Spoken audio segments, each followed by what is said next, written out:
Grille de départ, on va voir Sourer, le voici. Et voilà, les deux premiers sont arrêtés sur la grille de départ. Vous le voyez, vous allez revoir en surimpression en haut, à droite ou à gauche de votre écran, le feu rouge suivi du feu vert. Voici, lorsque le feu rouge s'allumera, cela signifiera que dans les 5 ou 6 secondes qui suivront, le feu vert suivra. Tout le monde doit être en place sur la grille de départ avant que le feu rouge ne soit allumé. Voilà le feu rouge, attention au départ du 39e Grand Prix automobile de Monaco.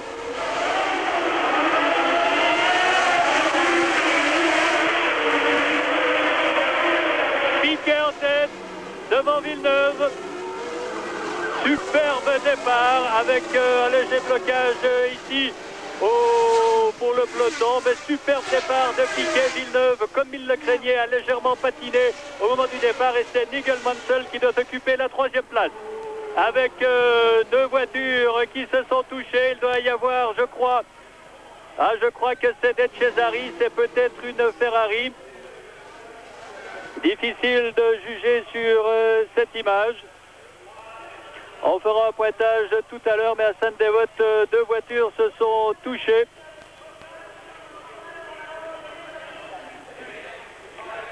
Je ne crois pas que Sourer soit impliqué. Ce serait, je pense, plutôt une Ferrari. Va-t-on revoir? Ah, tout à coup, il y a un mouvement, alors un tassement très net sur la droite, avec une bousculade. Il y a une McLaren, je crois, ou une Alpha. On y verra beaucoup plus clair dans quelques petits instants. De toute façon, Sourer, lui, est en dernière position.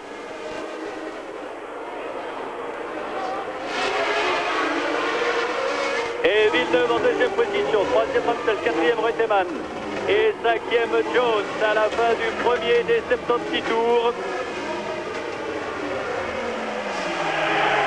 Oui, Piquet, Villeneuve. Lafitte, 6e, suivi des deux Renault.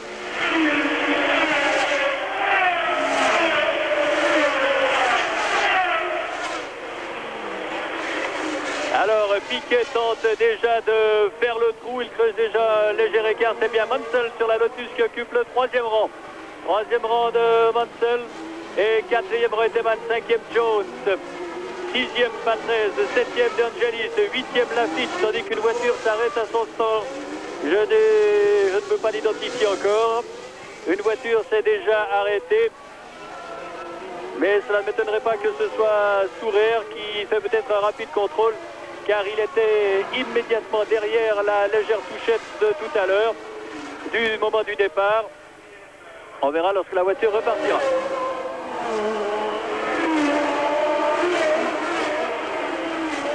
Oui, c'était Sourer.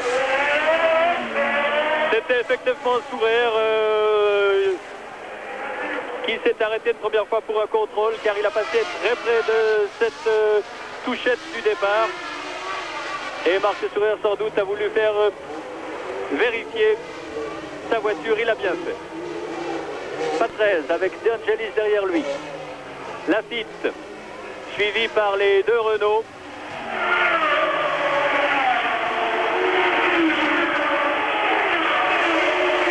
Lafitte est 8e. 9e Prost, 10e Arnoux, 11e Watson, 12e Tambay, 13e Siller, 14e Sor, 15e Giacomelli, 12e Pironi. Alors, je crois que c'est Andretti et De Cesaris qui ont dû se toucher au moment du départ, selon toute vraisemblance, car les deux manquent à l'appel ici.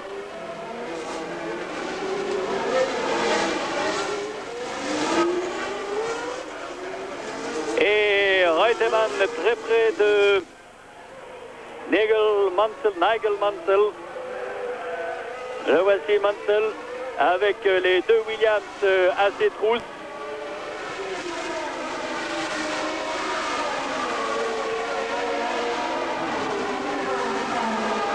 Et oui, alors les deux éliminés, effectivement, Andretti et De Cesaris.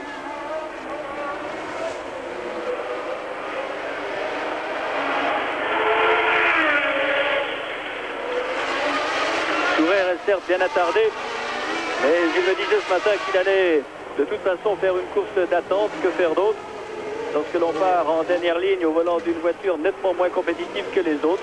La course est longue, elle est pénible pour les mécaniques et en particulier pour les boîtes de vitesse.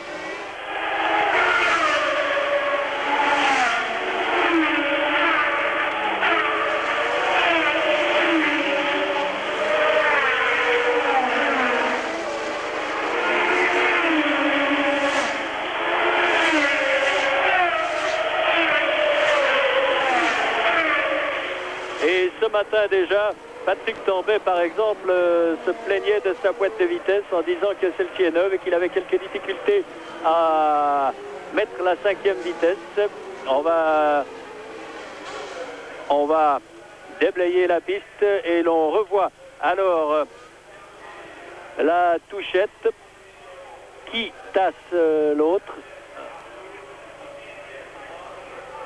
Il y a eu un carambonnage et c'est assez remarquable et surprenant même que seules 2 voitures aient été impliquées. Vous voyez que Sourer, qui est le dernier, évite la roue d'une des 2 voitures qui s'est détachée.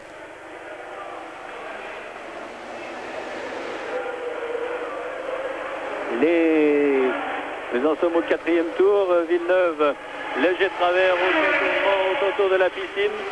Et l'avance de Piquet que nous chiffrerons et que la chose sera possible. C'est-à-dire au passage maintenant, voilà pour Piquet.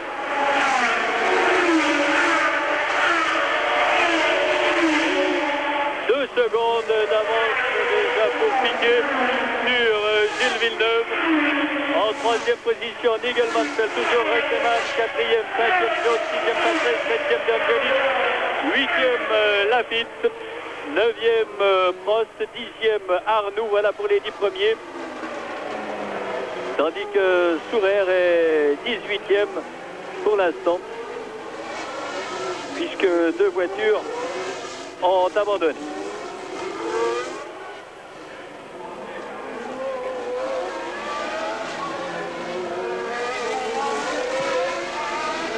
Nigel Mansell n'était pas vraiment surpris de sa position en 2e ligne sur la grille de départ, mais il appréhende tout de même beaucoup ce Grand Prix de Monaco. Il disait, si je tiens le coup, si je ne commets pas de faute tout au long des 251 km, c'est qu'il m'est difficile de promettre car je n'ai aucune expérience ici à Monaco. J'espère figurer parmi les 3 premiers. Pour l'instant, il a même tendance à se rapprocher un peu de Gilles Villeneuve. Nigel Mansell, suivi de Reutemann et Jones, puis Patrese, D'Angelis. Voilà pour le peloton des poursuivants.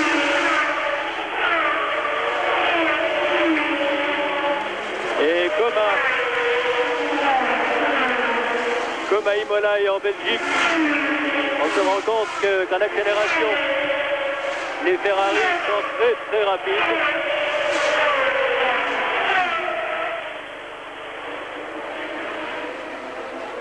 Et que la Ferrari de Pironi, elle, se trouve en 15e position.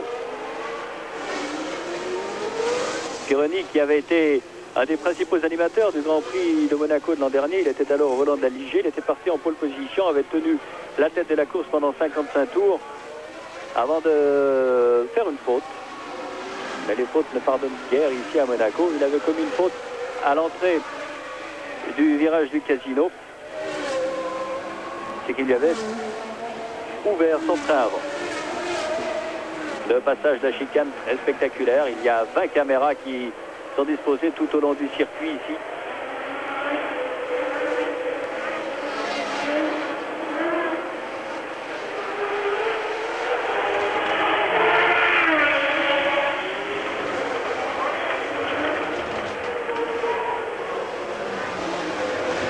Et c'est bien la première fois qu'une voiture à moteur turbo se trouve en première ligne à Monaco.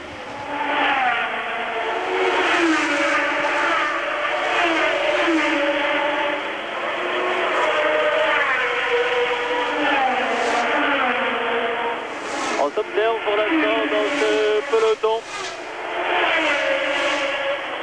D'où émergera très vraisemblablement le vainqueur de ce Grand Prix. Bien qu'on en soit encore très loin, puisqu'on n'est pas encore au 10e de la course et que celle-ci ne manquera pas de nous apporter son lot de surprises.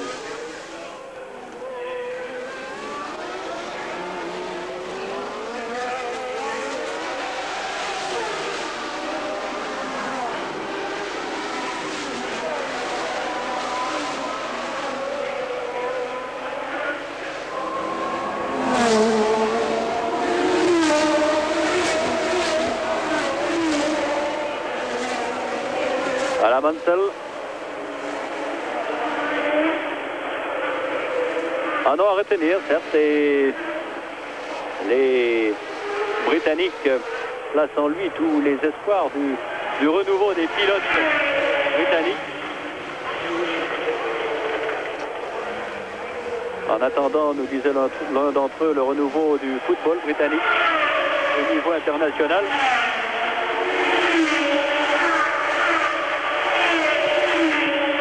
Au niveau de l'équipe nationale plutôt. Aucun changement ici.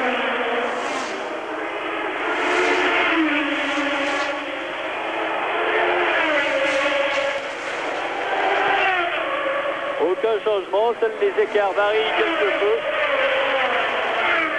Mansell se montre extrêmement généreux et Reutemann ne le suit pas de trop près, tandis que Jones alors est vraiment collé au basque de Reutemann, les deux Williams, les deux frères ennemis, et Mario Andretti ici dans l'image, sans doute extrêmement déçu.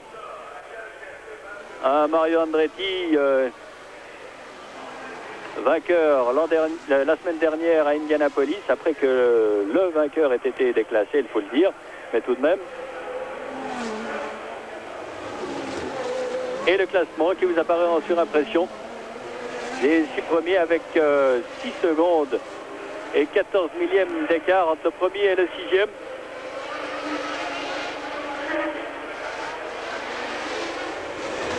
Mais Piquet, lui, qui n'est pas au volant de la voiture avec laquelle il avait obtenu son temps de qualification, Nelson Piquet, n'en a cure puisque son écart est maintenant de 2 secondes et plus sur Gilles Villeneuve.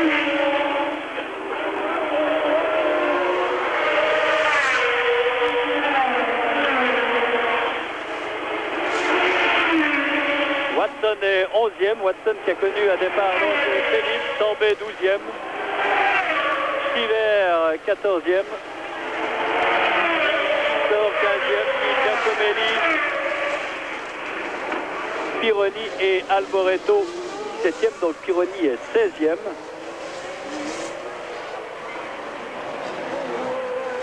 Pironi est 16e. Et il ne donne pas vraiment l'impression de pouvoir faire ou entreprendre une de ces remontées dont il a parfois le secret. Vous voyez ce drapeau vert qui est signifié à la sortie de la chicane. Je rappelle à ceux d'entre vous qui n'ont pas suivi ce reportage dès son début, que le départ du Grand Prix de Monaco était retardé d'1 heure en raison d'une explosion qui est survenue dans les cuisines du grand hôtel qui surplombe le passage du tunnel. Il y a eu 24 blessés à la suite de cette explosion et que l'intervention des ambulances et des pompiers ont bien entendu retardé le départ de ce Grand Prix. Et qu'à la suite de l'intervention des pompiers, de l'eau s'est mise à couler dans le tunnel et que pendant toute la course, il sera impossible de doubler depuis l'entrée du tunnel jusqu'à la sortie de la chicane. Eh bien, Marcus Schurrer, lui, va être bientôt doublé par Nelson Piquet, qui s'envole littéralement, tandis que derrière le quatuor Villeneuve, Mansell, Reutemann et Jones a recollé. Et que Giacomelli, lui, vient de grignoter et gagner une place. Sourer à la chicane. Ah, Sourer va bientôt s'écarter. Il attend bien entendu d'avoir Piquet dans ses roues avant de le faire. Et l'avance de Piquet augmente. On va la chiffrer au prochain passage. Il va peut-être prendre l'extérieur de la rascasse, le Sourer. Non. Alors ce sera sur la ligne droite là devant nous que le dépassement va, selon toute vraisemblance, s'opérer.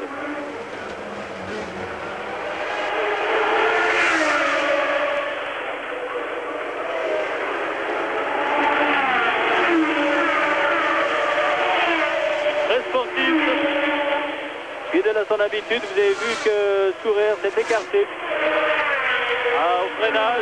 au freinage de Sainte-Dévote.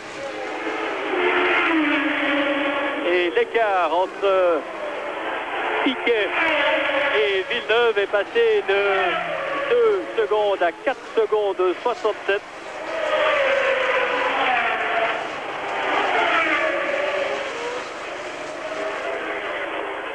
Et Villeneuve va avoir force à faire pour conserver sa place.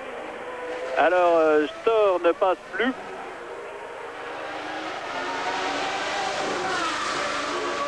Il doit être arrêté sur le circuit car... Ah non, il doit rentrer maintenant. J'entends la sirène à l'entrée des stands. C'est sans doute Storr qui doit rentrer au volant de la Rose numéro 30. Et Sourer va maintenant s'écarter pour laisser passer la meute, composée des voitures de Villeneuve, Mansell, Reutemann, Jones et Patrese. Un Mansell très pressant derrière le bouillant Gilles Villeneuve.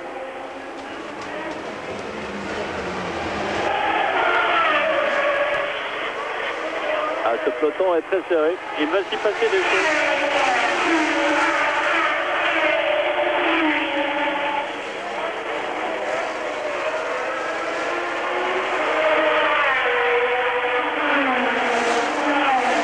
Deuxième groupe emmené provisoirement par Sourer.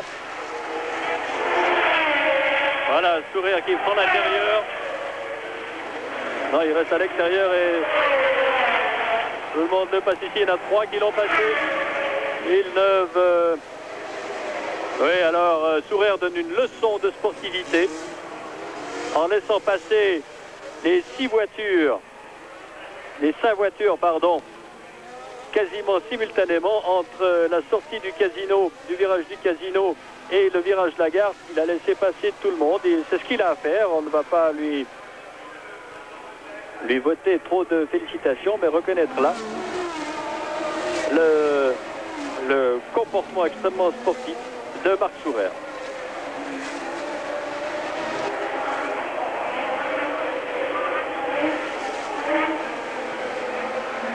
On va reprendre l'écart car il semble que celui-ci est encore augmenté.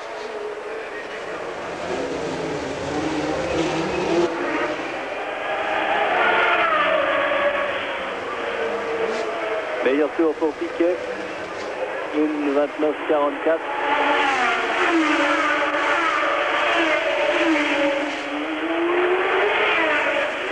Tandis que Storr repart.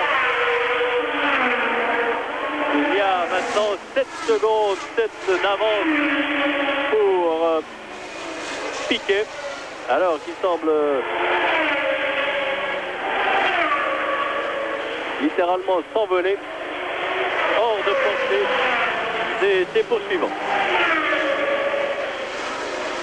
Le record officiel est détenu par Reutemann, vainqueur l'an dernier. Le record du tour en 1:27:42, soit à 136,393 km/h de moyenne.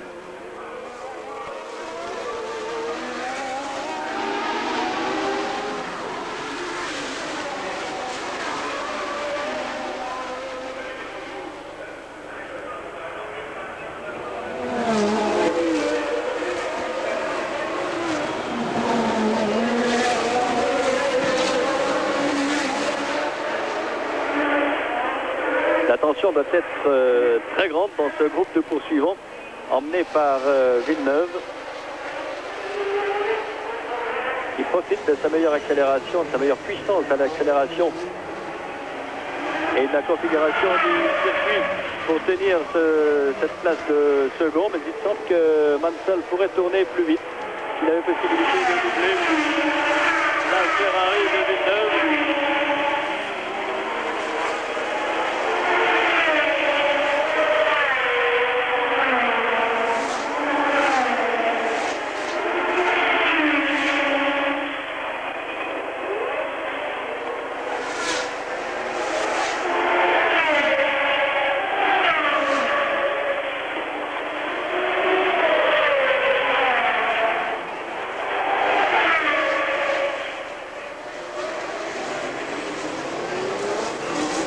Et voilà Reutemann qui aurait bien voulu passer Mansell à la sortie du virage de la gare.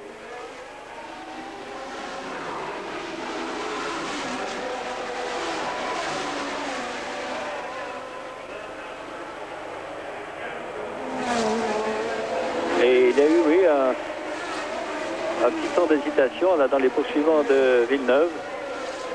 Ils sont à une petite cinquantaine de mètres du Canadien.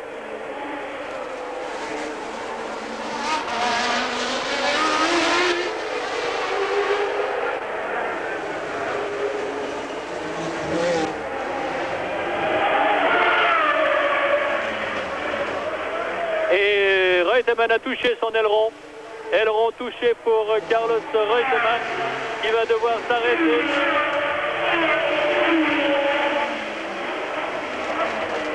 Alors est-ce la fin de la série pour Reutemann?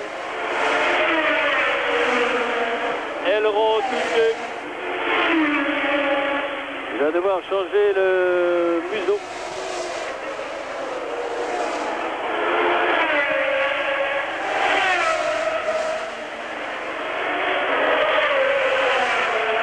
Voyons, nous allons voir si l'opération va durer longtemps.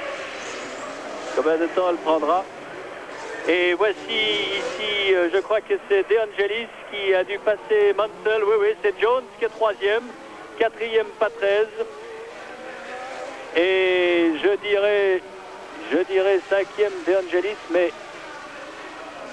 je n'en suis pas sûr. On va avoir confirmation au prochain pointage. Jones troisième, quatrième Patrese, cinquième c'est De Angelis, oui. Et Mansell, lui, ne passe pas. En tout cas, ne colle plus à ce peloton. On va voir dès lors ce qu'il advient de lui. Reutemann, lui, perd un temps considérable et peut-être bien que pour la première fois depuis 15 Grands Prix, Lolley ne terminera pas dans les points. Mais il conservera tout de même la tête au classement provisoire du championnat du monde. Oui, alors voilà Mansell qui s'arrête et Roland Christensen, vous m'avez rejoint. Est-ce que vous avez des informations concernant la touchette à la sortie de la chicane de Sainte-Dévote? Oui, ce qui s'est passé apparemment, c'est que tout à coup, pour une raison inconnue, René Arnoux ou Alain Prost, l'un des deux, c'est-à-dire que De Cesaris n'a pas tout à fait identifié quel était le pilote Renault qui était devant lui, a changé de trajectoire, si bien que De Cesaris s'est senti coincé contre le rail pour éviter d'entrer en collision avec la Renault. Eh bien, De Cesaris a freiné. Or, derrière lui se trouvait Mario Andretti. Mario Andretti qui ne s'attendait pas à une telle manœuvre. Résultat, eh bien, une touchette assez sérieuse de l'Alfa Romeo de Andretti dans la McLaren conduite par De Cesaris. Et on l'a vu donc, c'était l'élimination pour ce pauvre De Cesaris qui aura fait une course d'environ 1,5 km et qui espérait pourtant faire un peu mieux pour son 22e anniversaire. Et puis il y a eu une troisième victime dans cette collision. Il s'agit de Marc Sourer. En effet, l'une des roues arrachées d'une des voitures a heurté l'Ensign que pilote Marc Sourer. Résultat, une roue faussée, une suspension un peu endommagée. Sourer s'est arrêté au stand pour faire changer sa roue avant droite, ça à toute fin du fil, et il est reparti en queue de peloton. C'est donc ainsi que cet accrochage aura fait 2 victimes qui ont été éliminées de malheureux Marc Sourer. Sourer, dont de toute manière, il faut dire, les ambitions ici à Monaco étaient limitées. Enfin, l'arrêt de Store est à relever. Des problèmes d'alimentation, des problèmes probablement de pompe à essence. Store a repris le départ après s'être arrêté au stand, perdant lui aussi toutes ses chances de remporter cette épreuve qui se déroule à un rythme absolument formidable, n'est-ce pas Jacques? Oui, un rythme formidable, et aussi bien Mansell que Reutemann ont tenté de reprendre ce rythme puisqu'ils sont repartis en piste. Pour l'instant, c'est la démonstration de virtuosité de Gilles Villeneuve. Gilles Villeneuve qui tient toujours la 2e place. Il est temps de faire un pointage après 16 tours. Nous avons Piquet qui passe un instant devant moi. Piquet en tête, qui précède Gilles Villeneuve. En 3e position, Jones, tandis que Mansell est à nouveau arrêté. 4e, Patrese. 5e, De Angelis. En 6e position, on devrait voir arriver, je pense, Andretti, mais qui est très attardé. Lafitte, pardon, oui, Lafitte qui est 6e avec un retard de 22 secondes maintenant. Puis en 7e position, Alain Prost. 8e, Arnoux. 9e, Watson. 10e, Tambay. 11e, Chiver. 12e, Giacomelli. 13e, Pironi. Et 14e, Alboreto. C'est 14 voitures dans le même tour. Puis plus loin, alors que De Angelis a dû passer. De Angelis non. Il semblait tout à l'heure que De Angelis avait passé Jones. Ce n'est pas vrai. Au contraire, Jones. Mais où est passé De Angelis? Il semble relativement loin, derrière Patrese. Quant à Mansell, il s'est donc arrêté une 2e fois. Il n'est pas encore reparti. Et c'est une lutte à couteau tiré entre Villeneuve et Jones qui se préparent.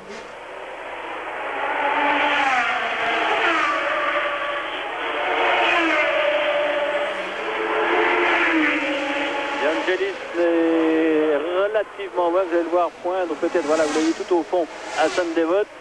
Puis en 6e position, Lafitte. 7e, Arnoux. 8e, Prost. 9e, Watson. Et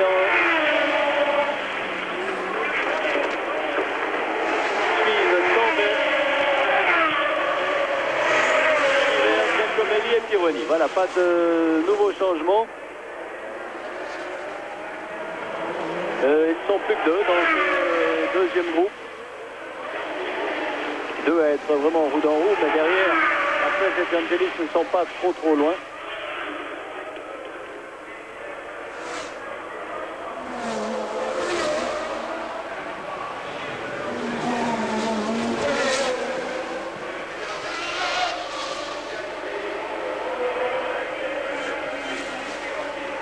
Une voiture s'arrête au stand.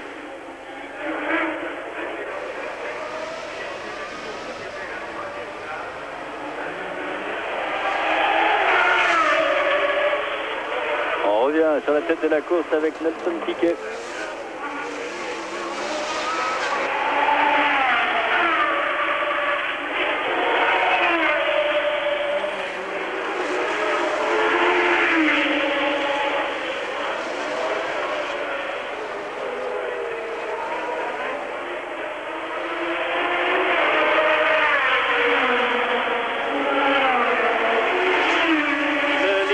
Après 19 des 76 tours de ce Grand Prix. Un Grand Prix qui va être encore bien long. Et Jones a passé Villeneuve. Jones a maintenant passé Villeneuve. Jones est en deuxième position. Alors, va-t-on assister à une explication entre Jones et Piquet? On va prendre l'écart au prochain passage. Il est assez surprenant que Jones ait passé Villeneuve si rapidement. Peut-être le Canadien a-t-il commis une petite erreur, un léger écart au casino où les caméras ne le suivaient pas.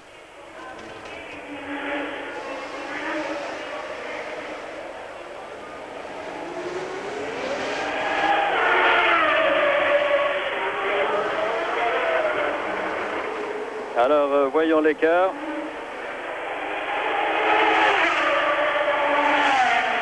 Pas tout à fait 9 secondes, pas tout à fait 9 secondes d'avance pour Piquet sur Jones.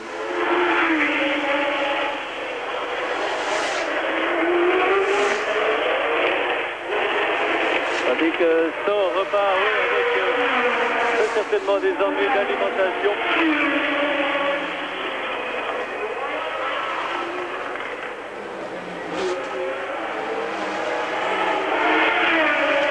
Patrese se rapproche quelque peu de Villeneuve.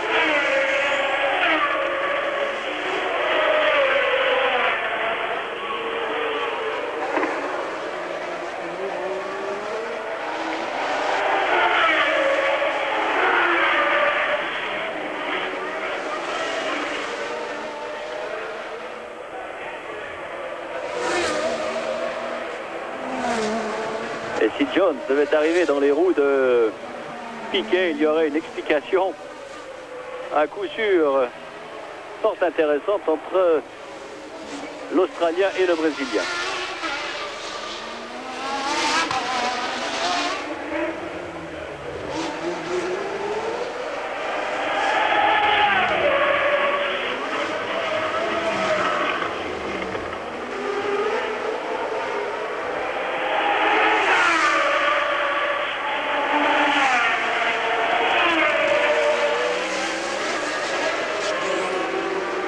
Peut-être Villeneuve fait-il une course tactique en ce moment. Il s'est rendu compte que Jones revenait très fort sur lui. Il se dit autant qu'ils aillent s'expliquer les deux à l'avant. Bien que cela ne semble pas être vraiment dans le tempérament de Gilles.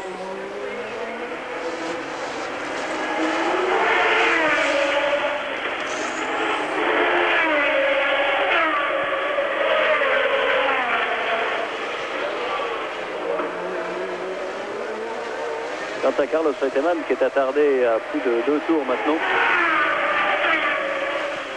Il disait ce matin que selon lui, il n'y aurait pas tout juste 6 concurrents qui termineraient ce Grand Prix.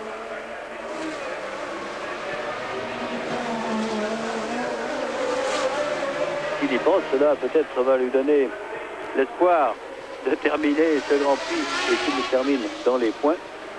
Tandis que l'on s'affaire toujours autour de la voiture de Stoll.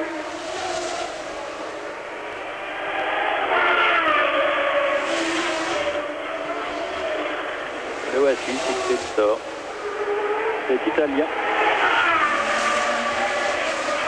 La mère allemande. Et qui a épousé une Montreusienne.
Fin du 23e tour maintenant pour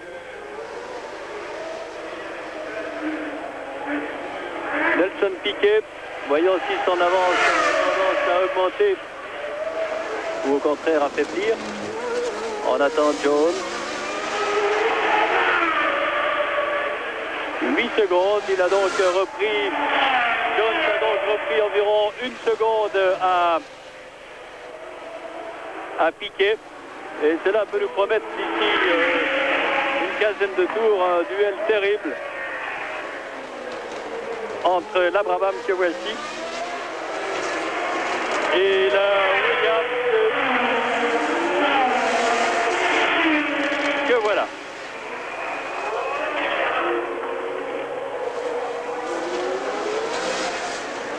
Et derrière, Patrese est maintenant quasiment dans les roues de Gilles Villeneuve.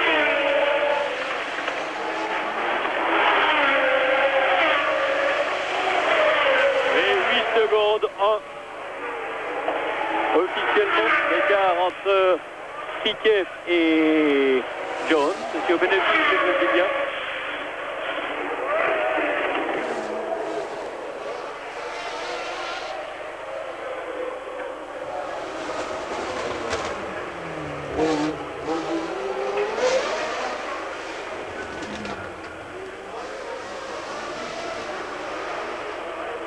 On arrive maintenant au tiers de la course.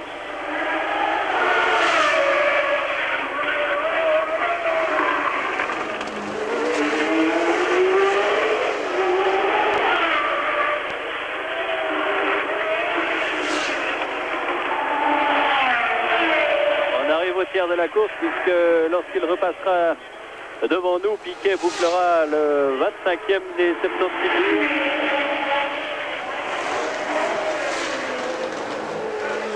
Avec Joe. Alors on ne sait pas ce qui s'est passé, mais Villeneuve avait repris Jones, qu'il a doublé une fois encore au freinage de Mirabeau.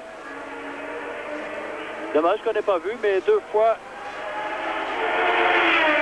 les pilotes se sont passés. Je pense à la suite de petites erreurs de l'un puis de l'autre.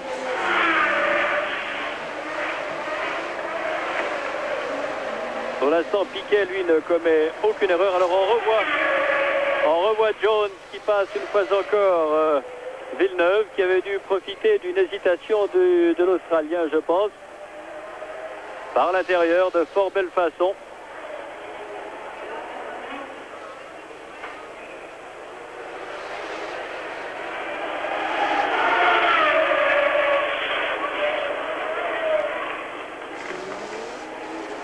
Et ici, nous suivons la qualification avec Tambay, Chiver, Giacomelli, Pironi,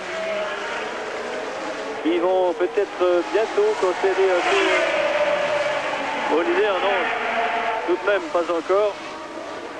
Et Patrese maintenant a passé Villeneuve à son tour, ce qui fait que le classement voit toujours Piquet en tête devant Jones.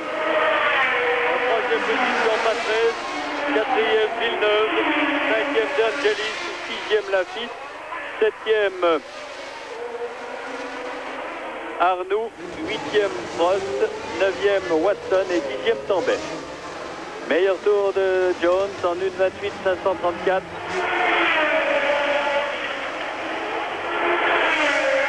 Environ à 1 seconde du retour du tour officiel.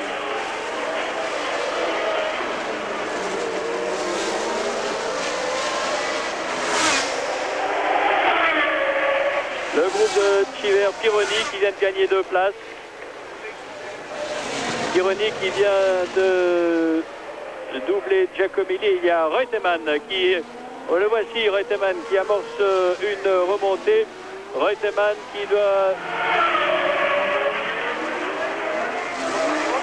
qui occupe le 14e rang. Alors Reutemann va passer Pironi, je pense, assez prochainement. Pironi en but à des difficultés s'écarte. Il n'y a donc pas transgression de l'interdiction de doubler puisque c'est Pironi qui s'est écarté.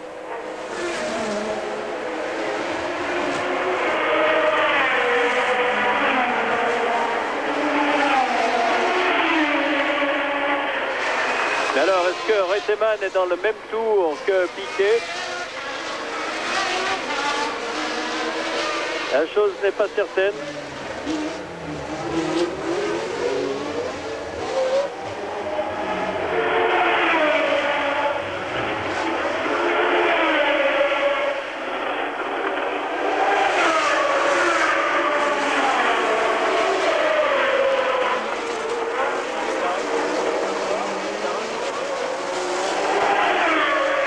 Oui, Reutemann n'est pas dans le même tour, c'est bien ce qui me semblait.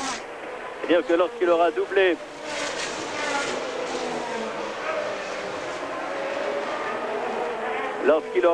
ses concurrents, il aura encore un tour de retard sur eux. Il est maintenant derrière Cheever, derrière Eddie Cheever. Carlos Reutemann, voilà qu'il le passe. Alors, Carlos plus déchaîné que jamais à la suite de sa petite touchette qui lui a valu un arrêt au stand pour changer le museau de sa voiture. Les positions et les écarts, on constate que Jones a repris une demi-seconde à Piquet. Les deux pilotes des deux Williams sont vraiment déchaînés, tandis que Giacomelli a de la peine à faire mieux au volant de son Alfa Romeo.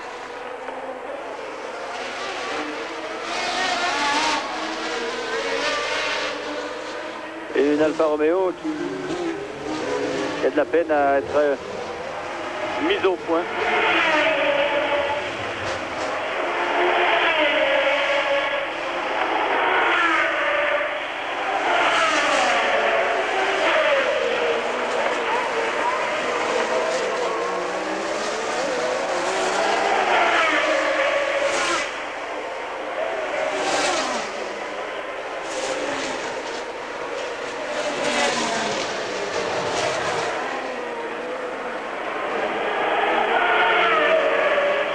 Et la lutte fait rage entre Cheever et Pironi. On se souvient d'un accident qu'avait provoqué Pironi alors sur Tyrrell et au détriment de Lauda alors sur Ferrari au freinage de Mirabeau il y a 2 ans lorsque Scheckter s'était imposé devant Claire Regazzoni.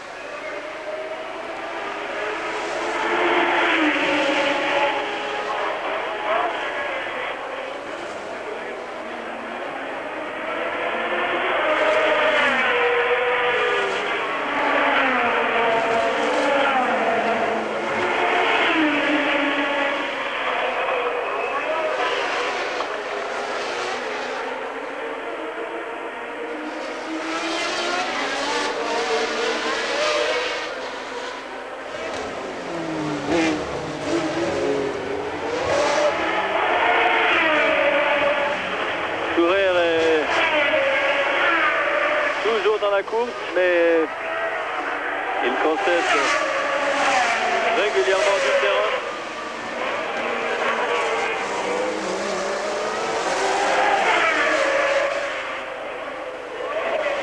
Pironi semble aller un peu mieux maintenant. La voiture semble lui permettre de revenir quelque peu, quoique Cheever, qui était très près de lui, l'a à nouveau distancé. Et la suite du classement avec Arnoux 7e, puis Prost, Watson, Tambay, Cheever et Pironi.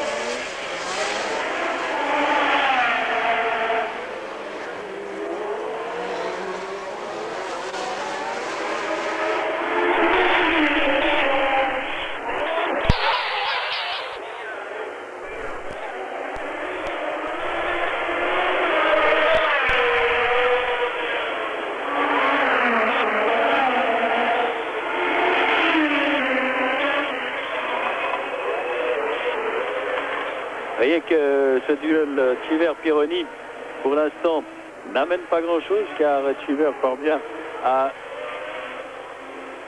Ça dit comme signal que vous ne recevez plus d'images à Genève. Alors on va tâcher de vous dire ce qui se passe de retard. Alors Roland, vous avez eu pour affaire tout à l'heure à voir tous les... tout ce qui s'était passé au niveau des abandons. Quelles sont les nouvelles que vous nous apportez? Bon, écoute, effectivement, beaucoup d'abandons, beaucoup d'ennuis mécaniques et aussi quelques touchettes comme celle de Reutemann qui a heurté par l'arrière la Lotus de Nigel Mansell, la véritable révélation de ce début de saison. Résultat, Reutemann s'est arrêté au temps pour faire changer d'abord son aileron avant et puis sa voiture est...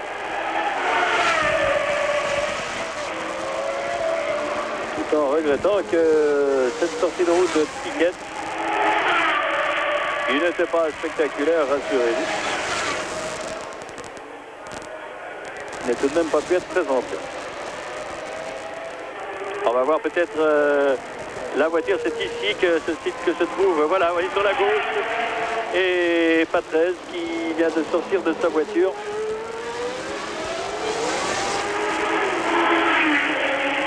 Sans doute déçu, mais c'est un peu le lot ici à Monaco.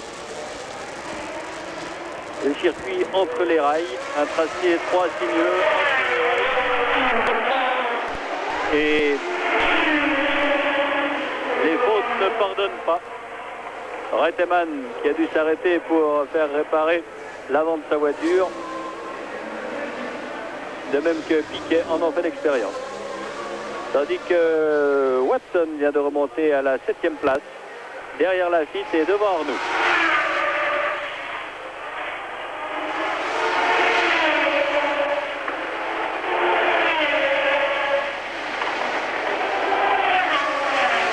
Nous suivons Alan Jones, le deuxième de l'épreuve. Et on va prendre les écarts.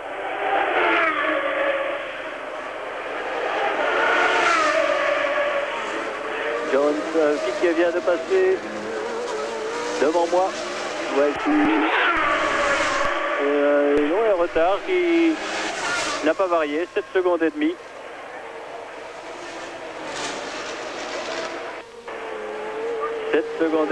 Et voici Laffite et le peloton du poursuivant les deux Renault. Et Watson qui a reperdu 2 places car il est maintenant derrière les deux Renault.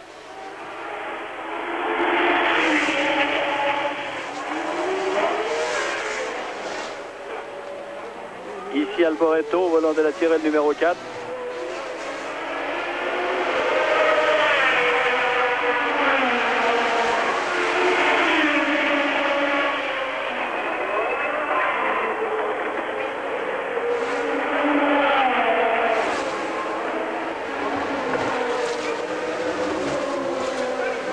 Nelson Piquet ne connaît pas le moindre problème pour l'instant.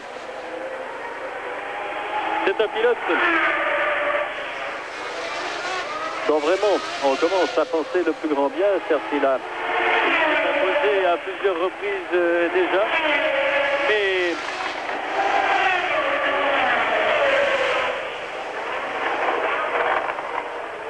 un connaisseur du sport automobile tel que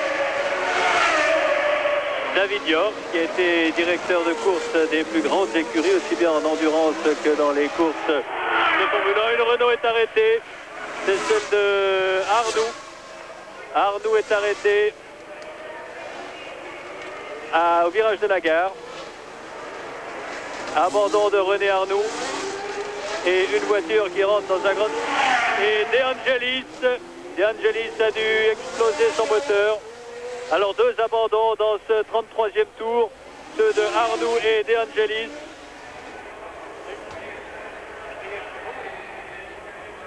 Arnoux et De Angelis, simultanément d'Angelis qui a fait une belle course. Alors en tête de course, il y a pas mal de changements, puisque en très peu de temps, nous avons eu Patrese, De Angelis et Arnoux. Et avec un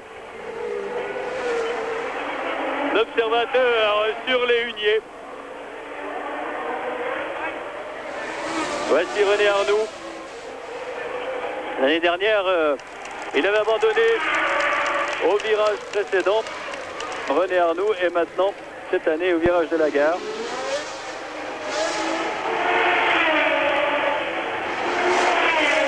Il est vrai que Arnoux n'avait pas trop d'espoir de faire bonne figure dans ce le Grand Prix au volant de l'ancienne Renault à la suite de son impressionnante sortie de route d'hier.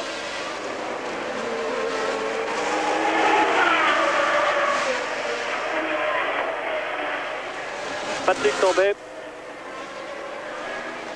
qui va doubler Sourer bientôt. Avec ici, un tête à queue de Chiver devant. Oh là là, il se sauve vite, Chiver, il a raison, mais c'est lui qui fermait la porte à Pironi. Il est donc puni, demande qu'on le pousse, Eddie Chiver.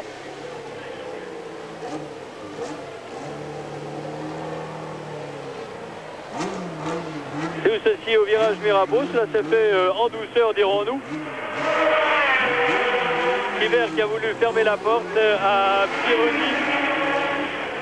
Il commence à s'énerver un peu, Chiver, mais on ne saurait jeter la pierre au commissaire. Tandis que l'on évacue, je pense, la Lotus. Oui, c'est la Lotus de De Angelis qui se balade dans le ciel monégasque.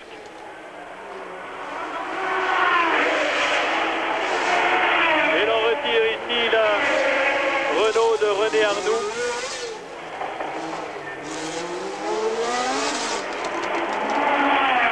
Il a touché, on va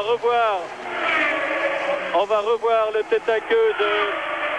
On va revoir le tête à queue de Chiver qui fermait la porte à Pironi qui tentait de le passer par l'intérieur. Un petit balai pour tirer les Ferrari.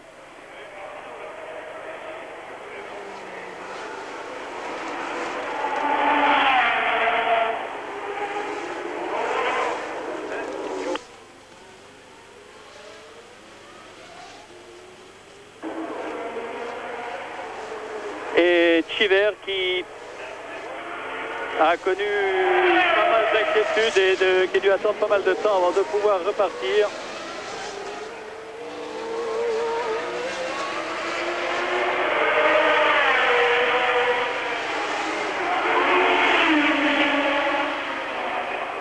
Alors là, tandis que l'on approche de la mi-course maintenant et qu'il me semble que l'on signale que l'on agite un drapeau jaune et rouge dans le tunnel, il semble que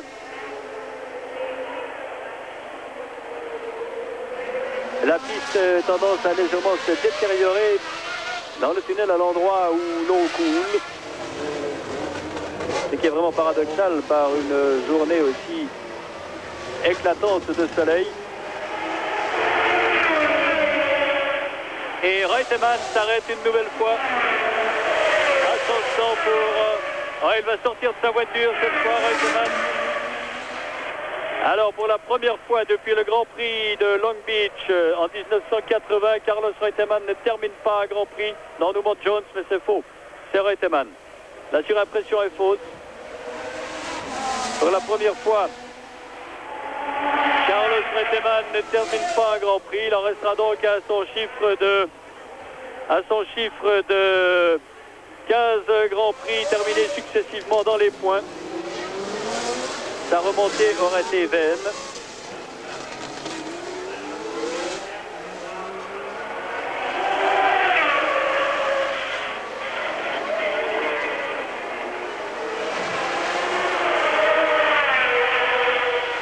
Non, le drapeau rouge et blanc n'est plus arboré.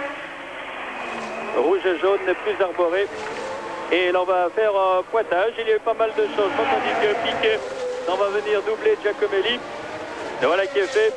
On fait rapidement un pointage pour vous dire que Piquet est en tête avec 7 secondes et demie environ d'avance sur Alan Jones. Et nous avons atteint à ce moment-là la mi-course. En 3e position, Gilles Villeneuve. En 4e position, Lafitte.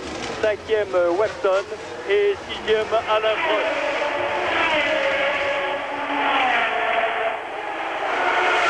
Voilà pour les positions. On voit Pironi qui va bientôt concéder un tour à Piquet. Oh, Piquet qui a touché très légèrement. Il a touché très légèrement la glissière à la sortie de Sainte-Dévote. C'est là un peu déséquilibré. Et vous savez que les Formule 1 sont extrêmement, je dirais, délicate et fragile et sensible. Je ne crois pas que le système de direction et de suspension de Piquet ait subi un quelconque dommage à la suite de cet effleurement de la glissière. Mais tout de même, il ne faudrait pas que Piquet le répète trop souvent.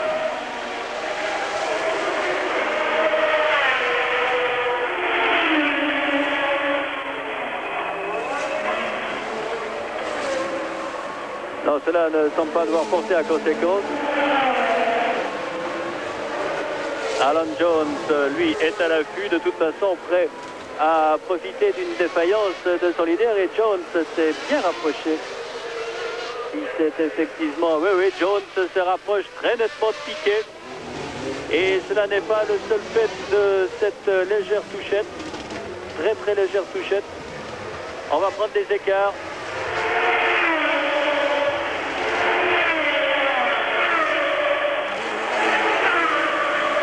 Oh, l'écart a fondu, il n'est plus que de 2 secondes maintenant. Piquet doit connaître un léger problème de tenue de route, dû peut-être à une dégradation de ses pneumatiques. On le sent un peu plus en glissade en sortie de virage où il doit fréquemment corriger. Et vous voyez que Pironi s'est écarté pour laisser passer Piquet. Il va faire de même pour Jones, car la bataille maintenant va faire rage entre les deux leaders. L'avance de Piquet a fondu comme neige au soleil.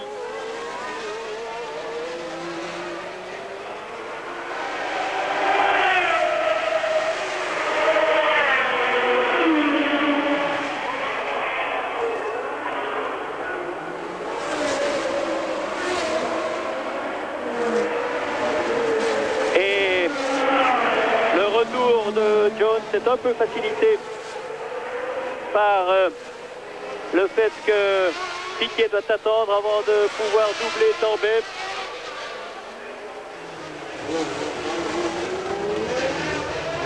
Alors cette fois, Jones est dans le nez ou plutôt à l'arrière le nez, dans les roues arrière de Piquet. Piquet a passé Tambay, mais pas Jones. Et voilà, il le laisse passer et l'explication peut commencer. L'explication peut commencer entre Piquet, Jones. En troisième position, Villeneuve est bien attardé. Enfin, bien attardé, c'est très relatif. Mais Villeneuve, lui aussi, profite de cette défaillance pour l'instant inexpliquée de Piquet. J'opterai pour ma part pour un problème de pneumatique. Vous voyez, en sortie de virage, que Piquet connaît quelques problèmes.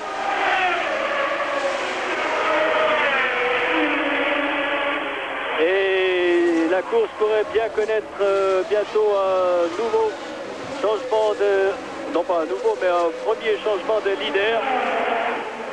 Et ceci peut-être même avant que les deux leaders, que Piquet et Jones, aient passé doublé pour la deuxième fois Marc Souraire, qui se trouve une centaine de mètres à peine devant eux.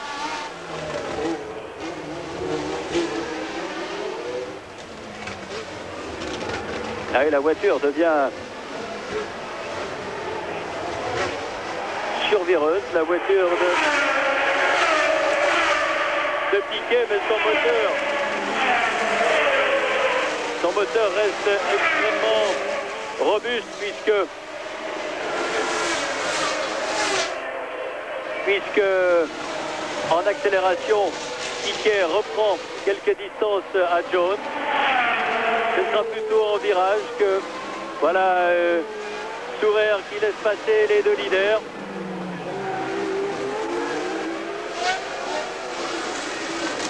Et la piste est de nouveau claire devant eux maintenant. Tandis que la Ferrari qui se trouve là n'est pas celle de Villeneuve, comme on pourrait le supposer. Mais attention, il s'agit bien de celle de Pironi qui est attardée.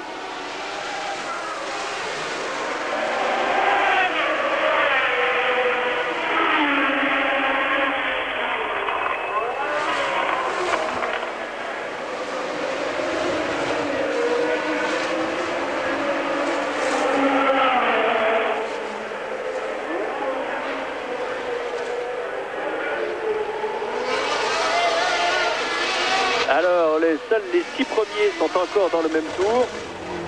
Je vous les cite: Piquet, Jones, Villeneuve, Laffite, Watson et Prost. 6 voitures dans le même tour.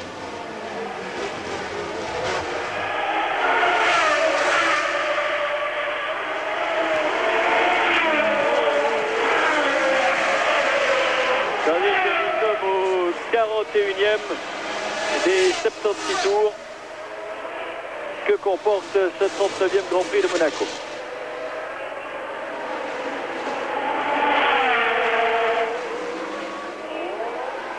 Villeneuve a pas loin d'un demi-circuit de retard puisqu'il vient de passer devant moi tandis que les voitures étaient déjà en tiers de circuit, tandis que les voitures étaient déjà au virage du casino. Sourer a maintenant 2 tours de retard, mais il est toujours là, Sourer, et il occupe la 12e place avec ses 2 tours de retard.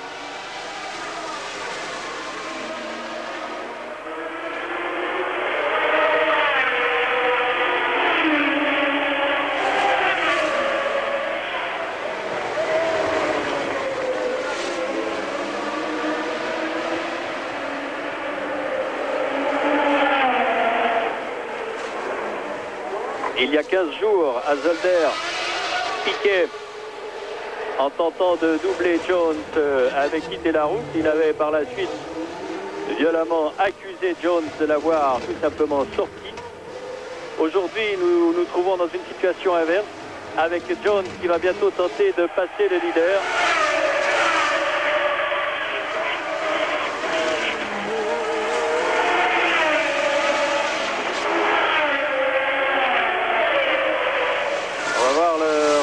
Que concède Villeneuve lorsqu'il passera devant nous, déjà 15 secondes. Voilà, 21 secondes de retard pour Gilles Villeneuve. En 4e position, Laffite arrive maintenant. Non, pas encore, mais cela ne va pas tarder.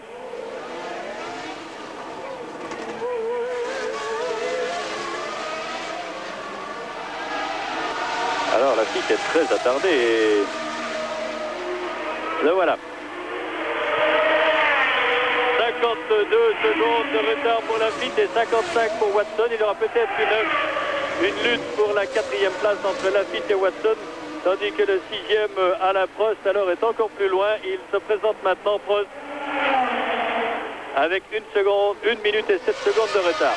Alors Roland, vous avez eu fort à faire tout à l'heure à voir tout ce qui s'était passé au niveau des abandons. Quelles sont les nouvelles que vous nous apportez?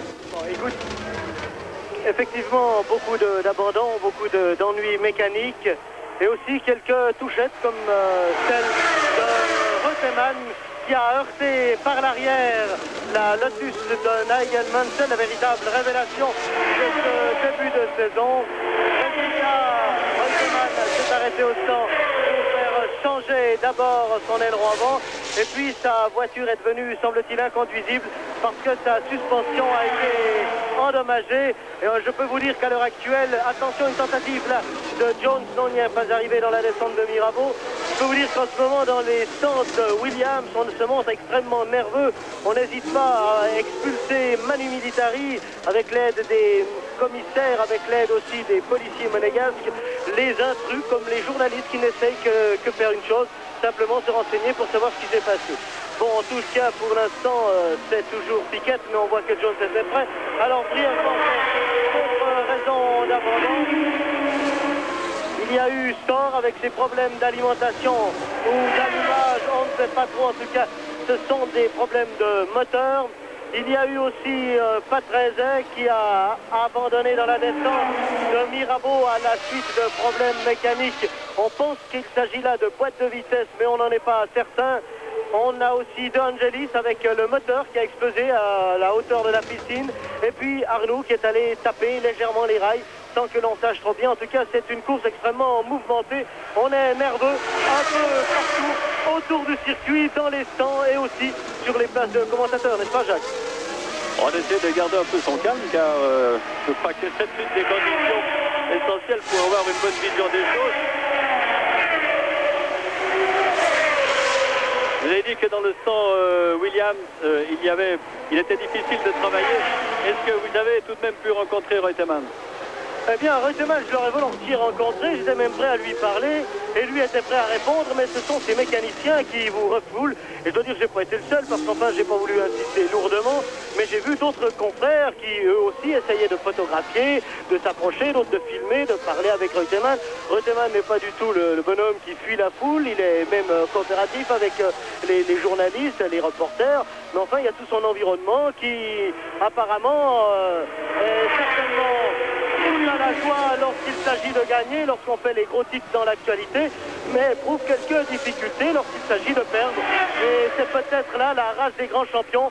Les grands champions, les grandes écuries savent gagner et perdre. Oui, Reutemann est un de ces grands champions, c'est certain, mais chez Williams, il y a encore de ce côté-là pas mal d'expérience, pour ne pas dire de savoir-vivre à acquérir.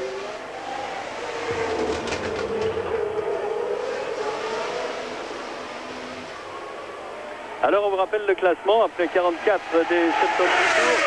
Et Jones qui attaque. Non, une petite tentative, peut-être simplement pour juger de la manière de réagir de Piquet. Piquet qui a en permanence un œil dans le rétroviseur.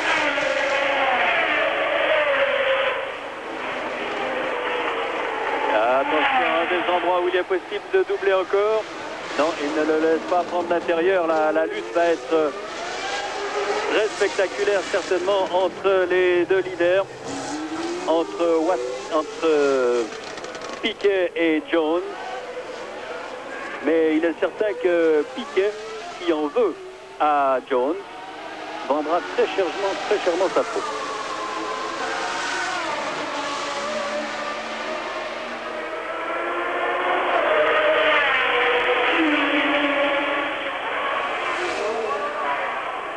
Je demanderai simplement au studio à Genève de me signaler si vous recevez également très fréquemment des images très perturbées, très dérangées. Ce que je ne souhaite pas. Tout va bien. C'est l'essentiel. Alors, Jones a reperdu un peu de terrain sur Jones, que l'on a vu en très légère difficulté également tout à l'heure à la sortie du portier.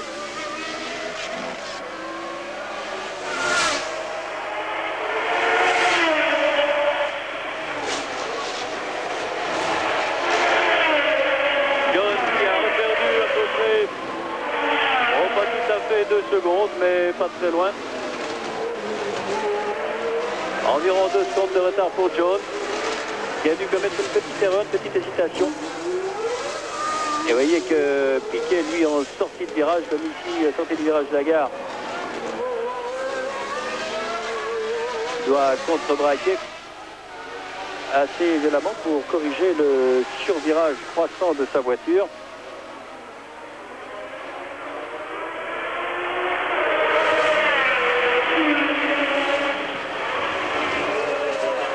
Et Jones revient petit à petit, assez sûrement.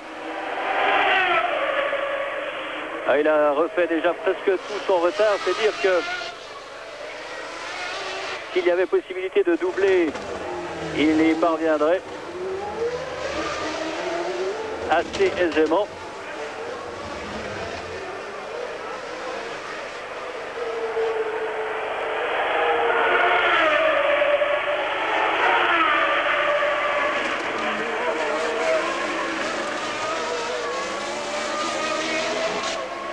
Et on ne sait pas si Prost a passé.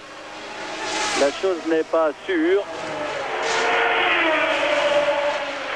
Prost est toujours signalé en 6e position, mais dans ce tableau avec un retard de 2 tours environ. En effet, les voitures sont dans leur 48e tour maintenant.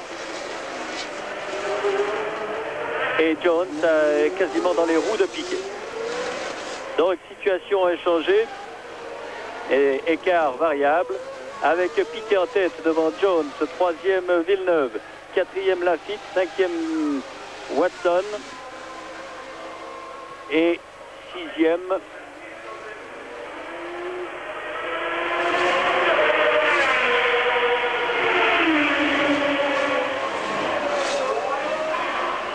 Prost.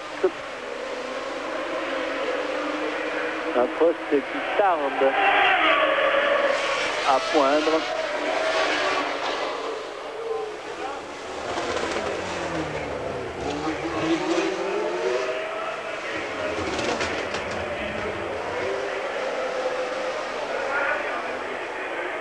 Non, Prost ne passe plus.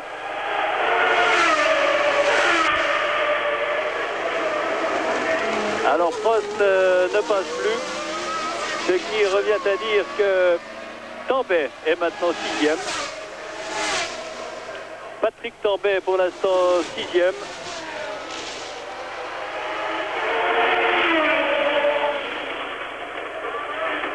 Les deux Renault contraintes à l'abandon.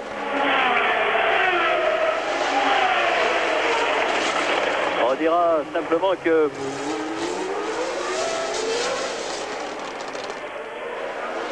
ah non, ce n'est pas Tambay car Pironi, dans sa remontée fabuleuse, avait entre-temps passé Tambay, de même que Alboreto. Alors nous avons 6e Pironi, 7e Alboreto, 8e Tambay, 9e Giacomelli, 10e Chiver et 11e Tourelle. Voilà pour les modifications au classement. En tête, pas de changement notoire. Toujours cette course-poursuite entre Piquet et Jones. Mais 5 voitures seulement sont encore dans le même tour. Jones harcèle Piquet, quoique un peu plus à distance que tout à l'heure.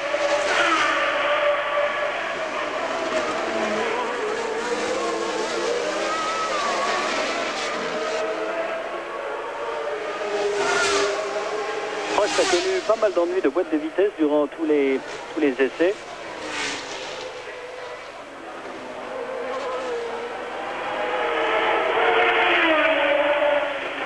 Et chez Renault, on nous disait ce matin que si deux défaillances de boîte de vitesse avaient été expliquées, la troisième ne pouvait guère se corriger ici et que l'on avait demandé aux pilotes de passer les vitesses avec un peu plus de douceur, dirons-nous, que d'habitude. Mais avec 2200 changements de vitesse en un peu moins de 2 heures, on comprend que les boîtes souffrent, tandis que Tambay, lui, est en train de perdre du terrain et il était relégué tout à coup en 9e place. En 2 tours, il a passé de la 7e à la 9e place.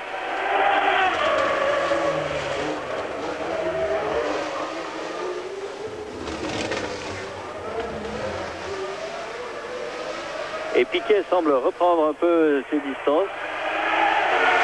Allons, on avance. 1 seconde et demie. 1 seconde et demie d'avance sur Jones. Il y a encore le temps. Mais peut-être connaît-il lui aussi quelques ennuis. Ou ceux de Piquet se sont-ils peut-être envolés?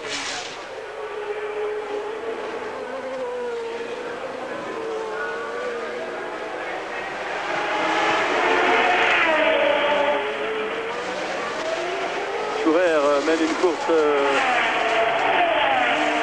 vaillante, sans plus dirons-nous. Mais que peut-il faire de plus?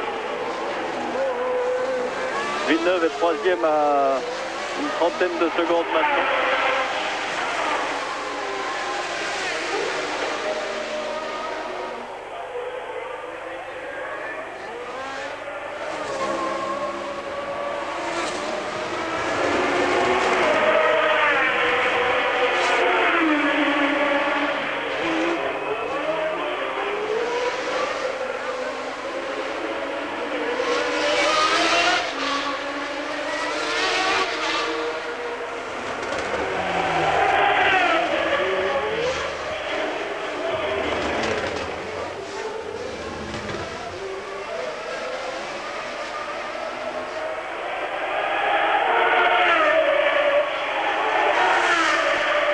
Piquet a repris une demi-seconde à peu près à Jones, puisque l'écart est passé maintenant à 2 secondes en espace d'un tour. Il reste 25 tours à couvrir. C'est-à-dire que nous terminerons cette retransmission tout juste pour l'émission d'actualité sportive.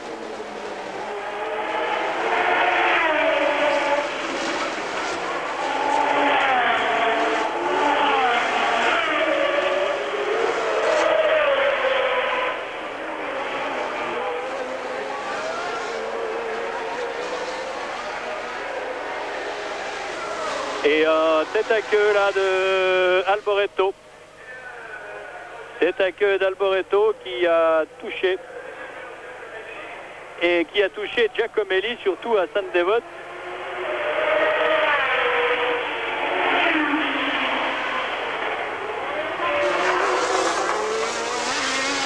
Touchette à la sortie de Sainte-Dévote entre Alboreto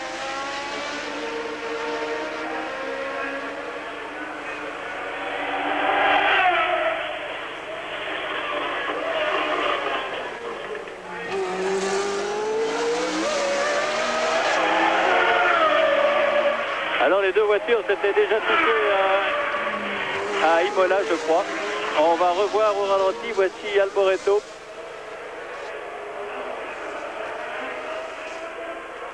Qui part en tête à queue, vous le voyez. Et alors Giacomelli doit lui le percuter, oui. Oh là!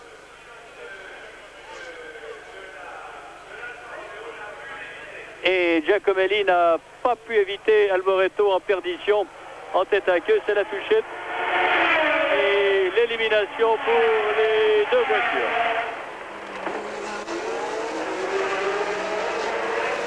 Touchette sans mal, voilà qui nous amène un nouveau changement au classement et qui tente à confirmer la prédiction assez pessimiste de Reutemann. Vous voyez l'Alfa Romeo de Giacomelli. Il convient ici, une fois encore, et comme chaque année, de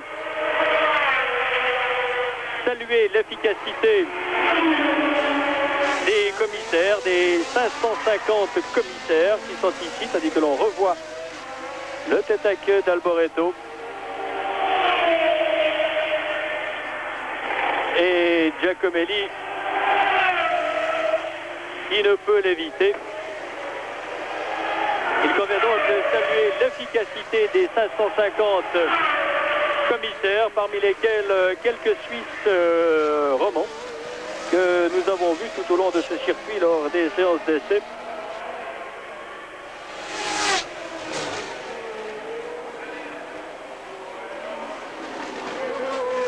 On revient en tête de course avec Piquet, dont l'avance tente à grandir, à s'accentuer sur Jones. Nous la chiffrerons au prochain passage.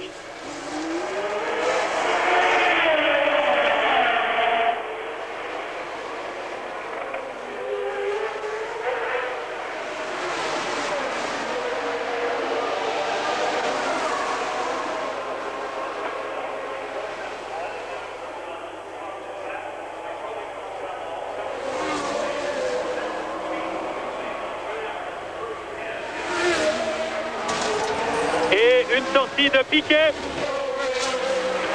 Une touchette de Piquet. Sortie de route de Piquet.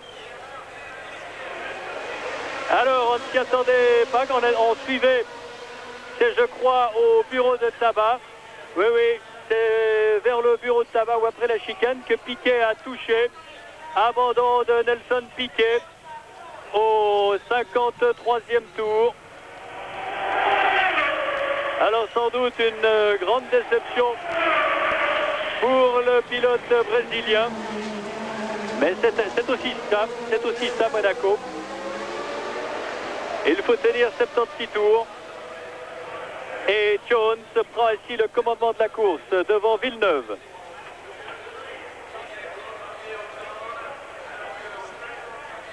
Au moment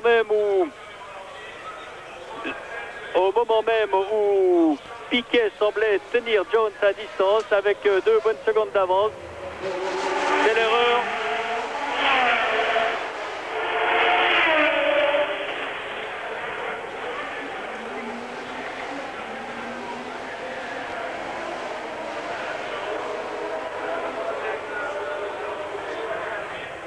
L'erreur fatale à Piquet.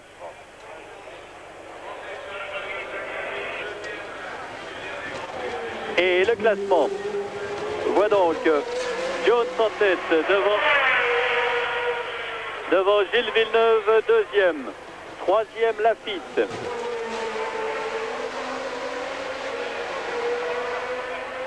Quatrième, Watson. Cinquième, Pironi. On a le ralenti. Alors la chicane, le passage de la chicane. Piquet qui voulait prendre Tambay par l'intérieur. Tambay coupe. Piquet allume un peu ses freins. Oui, alors je pense que Piquet va se plaindre de l'attitude de Tambay. Il est très difficile de trancher. On aimerait revoir encore une fois. Il est très difficile de trancher. Voilà qui est fait. Voyez Tambay à gauche de votre écran avec Chiver qui passe. Tambay. Mais Tambay est obligé de se rabattre pour négocier le virage. Il ferme la route à Piquet qui allume un tout petit peu ses freins et part tout droit.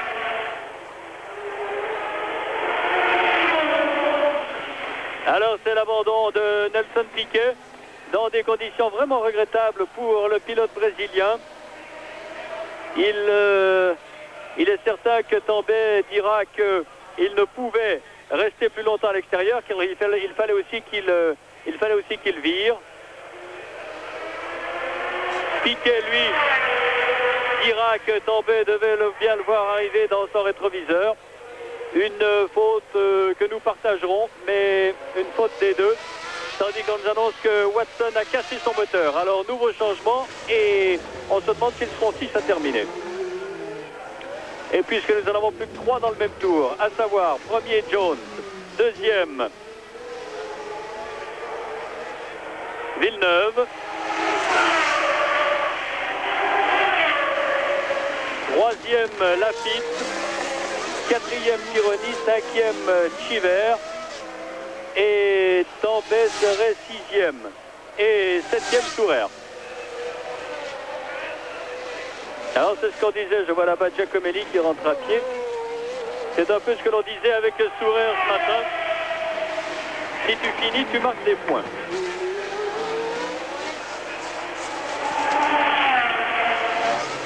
« 31 secondes de retard pour Villeneuve.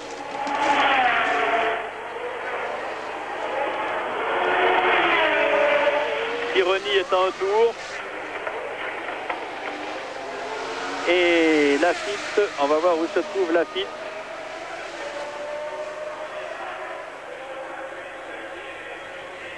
Le classement n'est pas aisé à faire aujourd'hui, c'est certain, car les bouleversements sont nombreux. Voilà Lafitte qui passe avec 1 minute et 1 seconde de retard. Les 3 pilotes dans le même tour.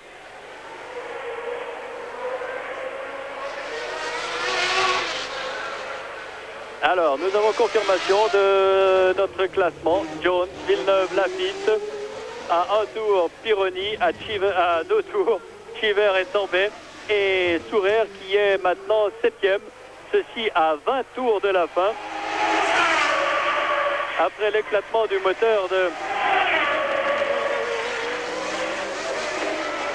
de Watson. Alors en principe, les positions semblent bien acquises. Et Jones peut envisager de tourner un peu moins rapidement, même en perdant 1 seconde par tour. Si tout va bien, il conserverait sa victoire.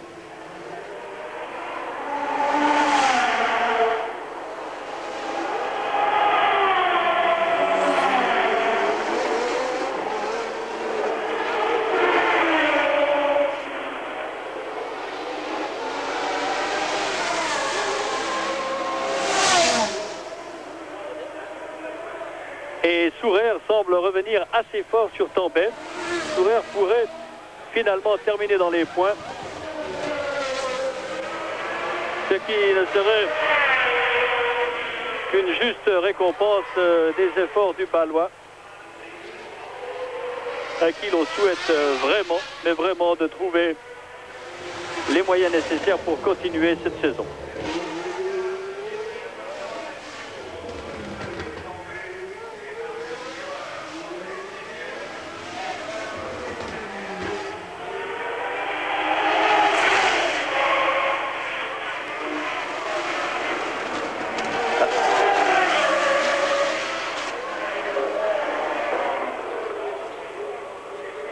Alors on va chiffrer l'écart entre Tambay et Sourer lorsque Tambay passera devant nous.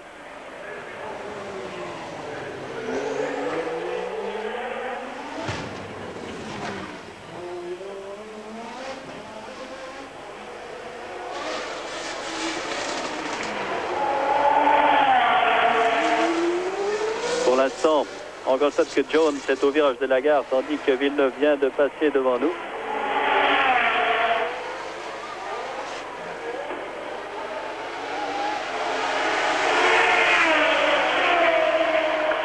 Et Tambay vient d'être passé par Sourer. Et Marc Sourer est 6e. Marc Sourer 6e. La dernière fois qu'un Suisse avait marqué des points à Monaco, c'était Regazzoni il y a 2 ans lorsqu'il avait terminé deuxième, oui. Alors Sourer 6e.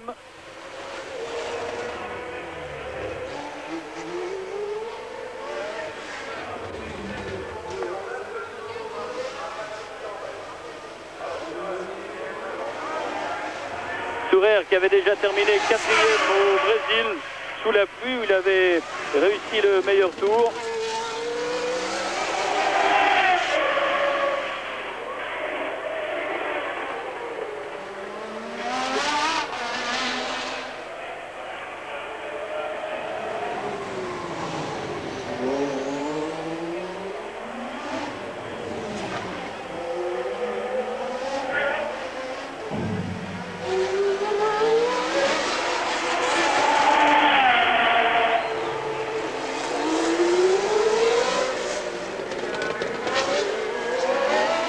Pour Alan Jones, ce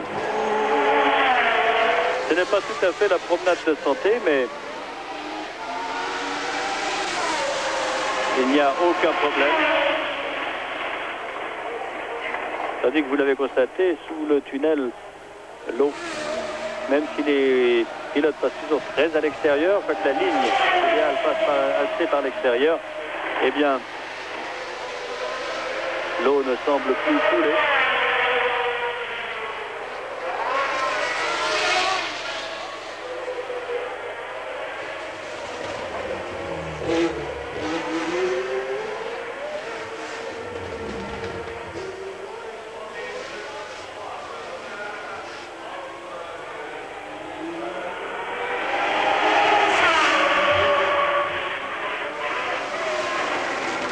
Alors ils sont encore 7 en course et 6 d'aventures.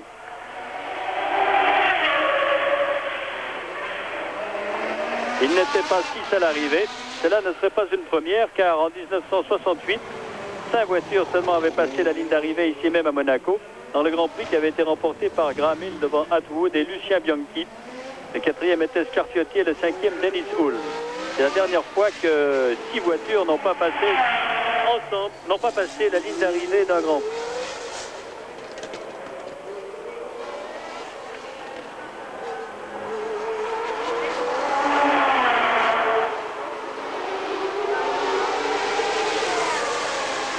Et si Jones devait l'emporter, sa situation au championnat du monde s'en trouverait un peu confortée puisqu'il passerait de 18 à 27 points. Il ne serait plus qu'à 7 points de Reutemann et là il y aurait à nouveau une situation, un dilemme quasiment cornélien pour Frank Williams et qui consisterait à savoir et à dire lequel des deux pilotes doit être considéré comme le favori, le premier des pilotes. Comme Jones et Reutemann ne s'adressent la parole que lorsque cela est vraiment nécessaire, on doute qu'ils puissent résoudre le problème par eux-mêmes. Vous voyez que Jones alors prend beaucoup plus, vire beaucoup plus lentement. Maintenant, il assure.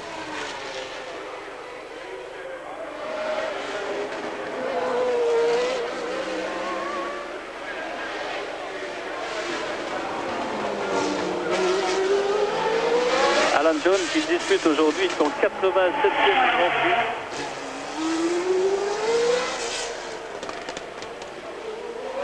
Un Alan Jones qui a connu des fortunes très diverses cette saison. Lui qui est champion du monde en titre, je vous le rappelle. Il s'est imposé presque facilement à Long Beach. Il a terminé deuxième au Brésil derrière Reutemann. Puis quatrième en Argentine, 12e à Saint-Marin, à Imola où rien n'allait. Et était victime d'une assez violente sortie de route en Belgique il y a 15 jours.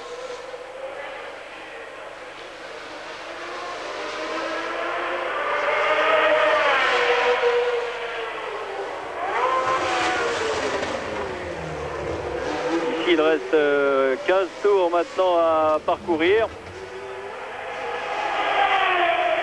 Jones s'en va le chronomètre maintenant, mais il doit tourner en environ 1 minute 30.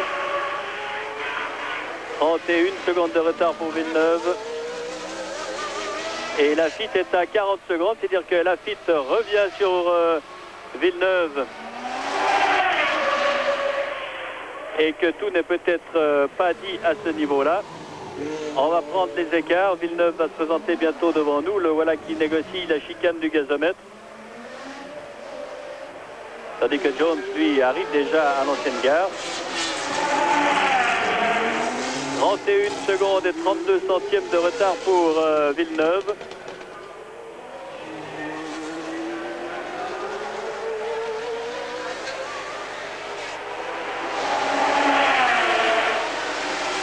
Non, la surimpression de tout à l'heure était fausse car Laffite est...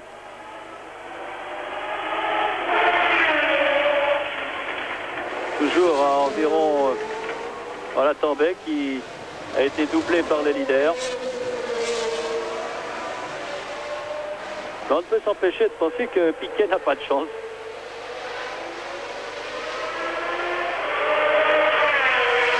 Une minute 13 de retard pour Laffite.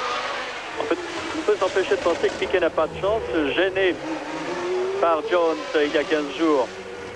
Alors qu'il était aux avant-postes, gêné par Tambay aujourd'hui alors qu'il était nettement, enfin qu'il était en tête depuis le début de la course. Et effectivement, Jones tourne en 1,33.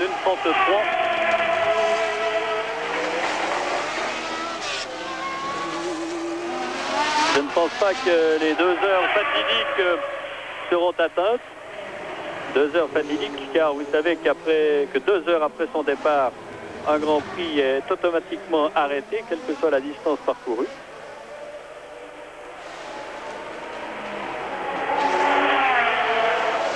Et si je puis rassurer Boris Aquadro, je lui dirai donc qu'au plus tard, ce Grand Prix se terminera à 18h28 et que les activités sportives commenceront à l'heure.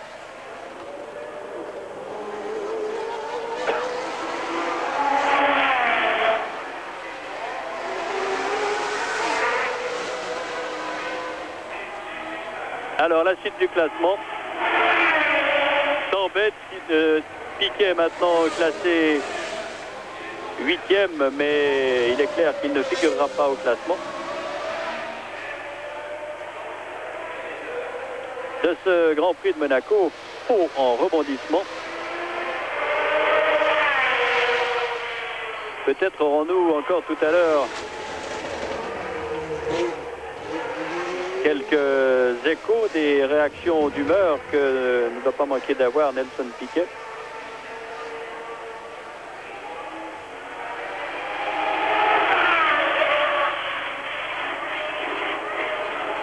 Voici Gilles Villeneuve. Il court un peu chez lui car il habite Monaco. C'est même que Reutemann était venu en voisin, lui qui habite à Saint-Jean-Cap-Ferrat.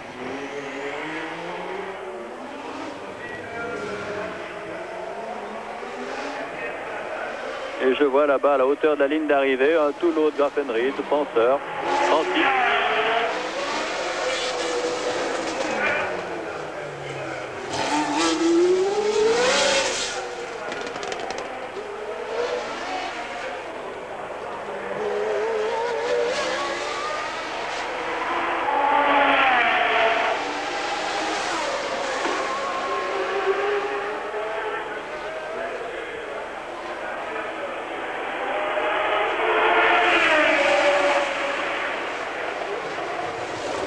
Encore 11 tours.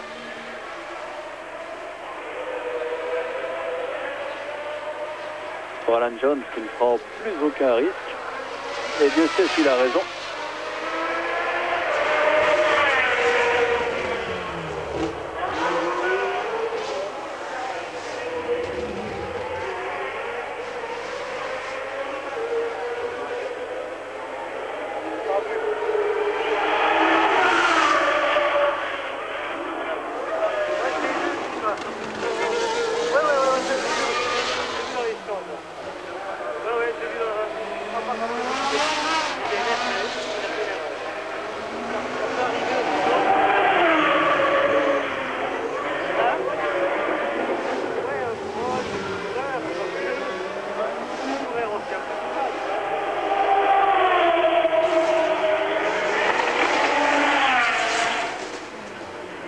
Alors à 10 tours de la fin, Roland Christen, vous nous rejoignez une fois encore, vous arrivez des stands et je crois que les humeurs sont différentes suivant que l'on passe du stand de Brabham par exemple à celui de Ensign, de la petite équipe Fauché. Tout à fait différent parce que chez Brabham on fait plutôt grise mine, on se demande ce qui a bien pu se passer, on a longuement regardé sur les petits écrans de télévision installés dans le stand comment l'erreur de Piquet pouvait s'expliquer. On estime qu'il y a peut-être eu un sous-virage excessif, peut-être que Piquet est arrivé trop vite dans cette course, peut-être qu'il a été gêné par Chiver à Estambay. En tout cas, il n'est pas exclu non plus, et c'est l'hypothèse la plus souvent avancée, que quelque peu angoissé par la pression de Jones, eh bien Piquet a tout simplement commis une erreur d'estimation. Ça peut arriver au plus grand pilote. Oui, car on a aussi nettement vu Piquet qui allumait ses roues juste avant de partir tout droit dans la glissière. Oui, c'est pour ça qu'on se dit que probablement il est arrivé trop vite, il a freiné, et on se rappelle qu'il y a de ça une quinzaine d'années, enfin on n'est pas si vieux, il y avait eu un accident assez étrange qui était arrivé dans le dernier tour, dans le fameux virage du gazomètre. La configuration du circuit était différente, à l'époque c'était en 1970, je m'en souviens maintenant. Eh bien, Jacques Brabham s'était fait doubler dans le dernier tour par Jockenrindt. Brabham était arrivé trop vite, il avait bloqué ses roues à l'avant et Jockenrindt en avait profité pour passer. Eh bien, c'est un peu la répétition, 11 ans après, de cet incident qui était survenu donc en 1970. Chez McLaren, on n'est pas tellement heureux non plus, puisque Watson a dû abandonner sur moteur explosé. Chez Renault, il n'y a pas de raison non plus d'être tout sourire, puisque d'une part, eh bien, Arnoux a eu des problèmes au départ. Il a heurté le rail à Mirabeau après avoir été coincé par un autre pilote. Il a dit que pendant une grande partie de la course, il a roulé avec une suspension faussée, qui avait été donc faussée dans l'accrochage de Césaris Andretti. Et puis, finalement, eh bien, Arnoux a abandonné. Quant à Prost, c'est une soupape cassée qui est à l'origine de ses ennuis, mais il y avait d'autres ennuis déjà au début. Dès le troisième tour, et la boîte de vitesse ne fonctionnait plus correctement. Le rapport de deuxième et de quatrième avait constamment tendance à sauter. Il y a aussi eu l'accrochage entre Alboreto et Giacomelli. Alboreto dit j'ai fait un tête à queue et Giacomelli m'a heurté. Ça s'est passé à Saint-Devote.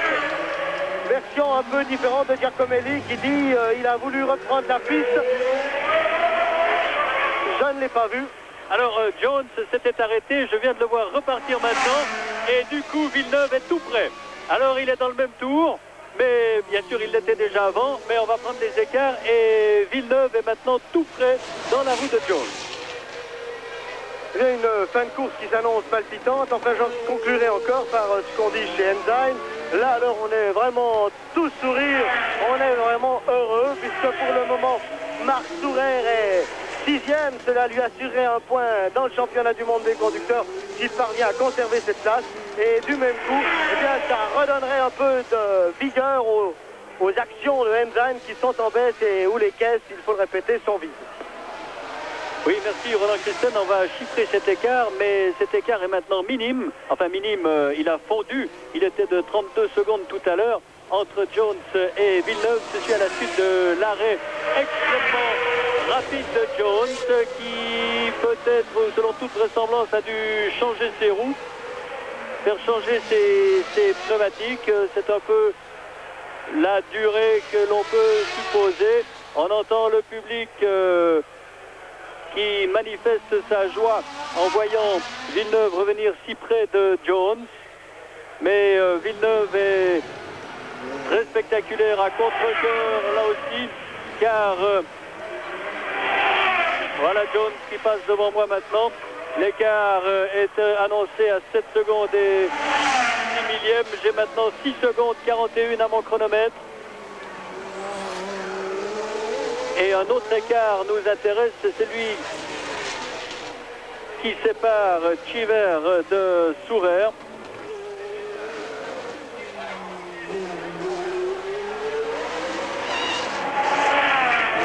Ils sont tous deux à 2 tours. Le classement, il convient de le rappeler. Jones en tête avec 7 secondes d'avance, ou même pas, 6 secondes et demie d'avance sur... Alors on me signale que c'était pour remettre un peu d'essence que Jones s'est arrêté. Je pense que sa pompe, son moteur désamorçait. Et que pas d'ennui mécanique ou de suspension ou de pneumatique pour Jones. Il devrait donc maintenir son écart qui est maintenant de 6 secondes et demie sur un Villeneuve assez spectaculaire dans la mesure où ses pneus semblent se dégrader, mais son écart, son retard semble diminuer également. Ce Grand Prix de Monaco 1981 aura été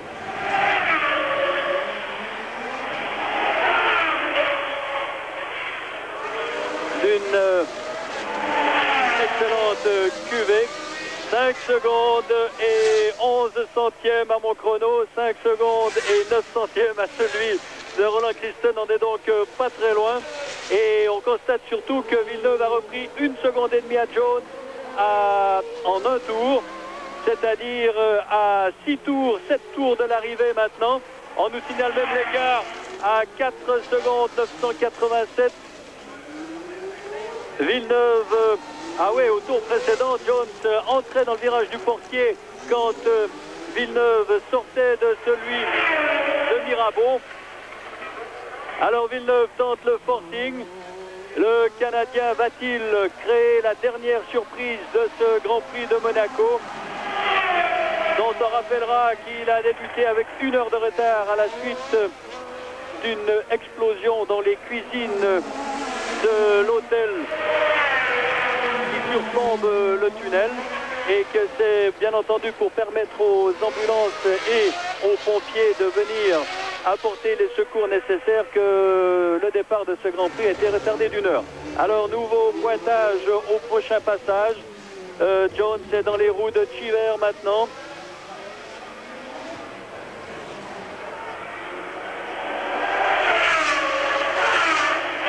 Jones vient de passer devant moi autour de 4 secondes 37. 4 secondes 37 entre les deux voitures, c'est dire que Villeneuve reprend près d'une seconde et demie au tour, et il reste 6 tours à couvrir, mais une fois qu'il sera dans les roues de Jones, il faudra encore le passer. Voici Cheever qui devrait lui laisser passer Jones. Et voilà qu'il le fait. Et oui, c'est clair, on voit très bien sur ce plan fixe que Jones a repris, que Villeneuve a repris.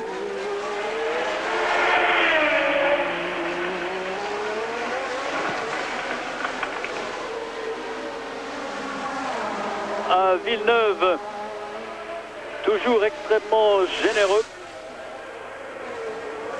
Monsieur 120%, qui arrive à son tour dans les roues de Cheever.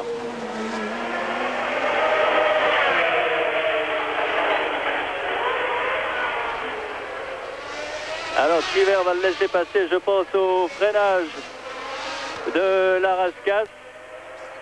Il devrait le faire en tout cas. Non, ce sera tout à l'heure là sur la ligne droite que cela va se passer. Voilà qui se fait. Jones devant moi. Jones qui rate une vitesse en passant devant moi. Et l'écart Eh bien, pas de nouvel écart.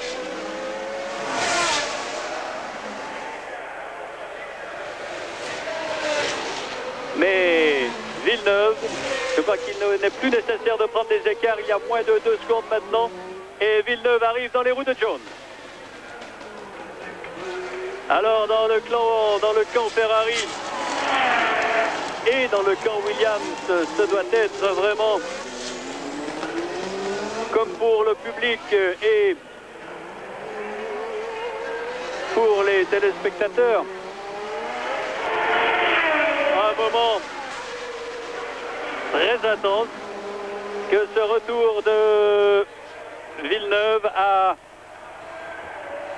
5 tours de la fin.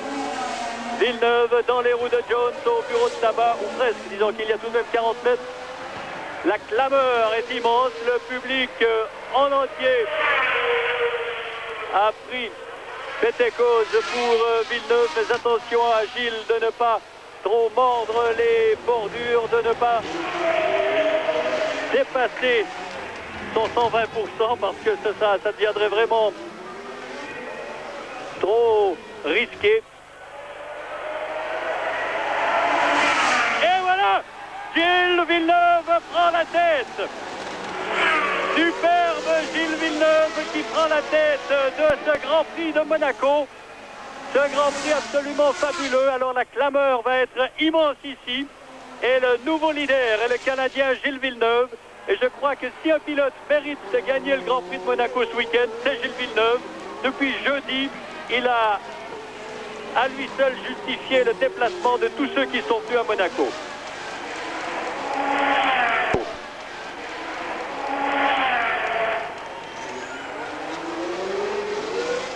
On va attendre, on va patienter. Mais si Gilles devait gagner aujourd'hui,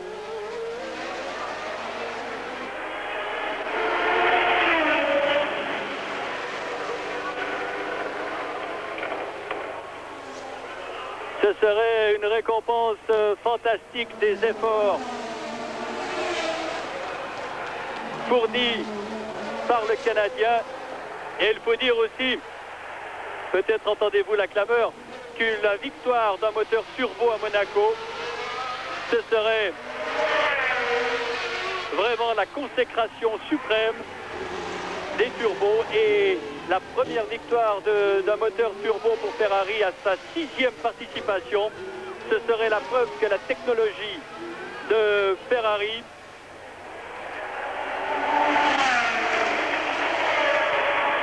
Jones lui passe non pas au ralenti, mais il a bien baissé sa cadence. Il reste 3 tours à couvrir maintenant. Le classement, on oublie un peu sourire.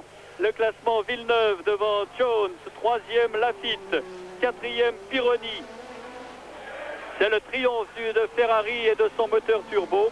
5e Chiver, tandis qu'on l'on revoit au ralenti Jones irrémédiablement passé à l'intérieur par Gilles Villeneuve. Et on peut dire que c'est vraiment la puissance qui a parlé, parce que là, il n'est pas question encore de freiner. Les deux voitures étaient en pleine accélération et c'est la puissance de la Ferrari qui s'est révélée supérieure, qui a permis à Villeneuve de prendre l'avantage. Alors que Jones semble avoir constamment perdu du terrain. Maintenant, on ne l'aperçoit même plus. Oui, je pense que de là à dire que Lafitte va revenir sur lui, il y a un pas qu'on va tout de même pas franchir. Pas encore, car il reste trop peu de temps dans ce Grand Prix. Lafitte passe maintenant devant moi. Et Villeneuve. Et Jones a des problèmes. Va-t-il s'arrêter? Non, pas cette fois. Il va quand même finir ou tenter de finir, tandis que Chiver, lui, a passé tomber une nouvelle fois. Et Jones alors passe vraiment au ralenti. Et il y a de fortes chances ou de forts risques, prenons-le. C'est selon pour que Jones se fasse souffler sa 2e place par Lafitte. Mais maintenant, Villeneuve est dans son avant-dernier tour.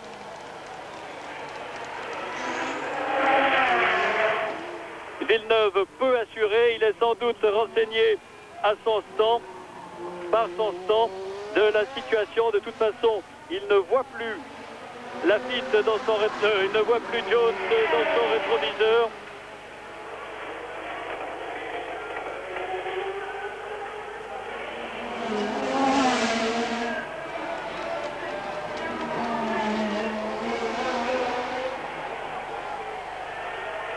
Avant-dernier tour.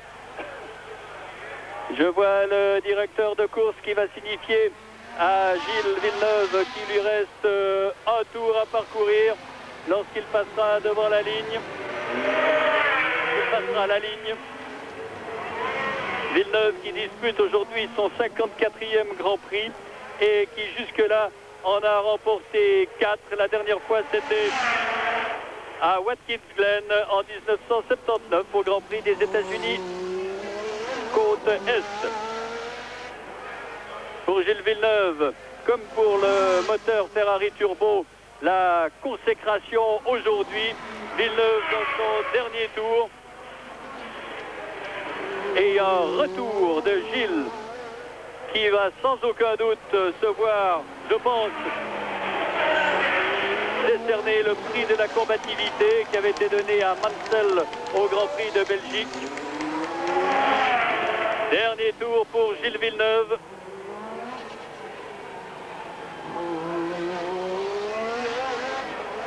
Le virtuose canadien du sport automobile de la Formule 1.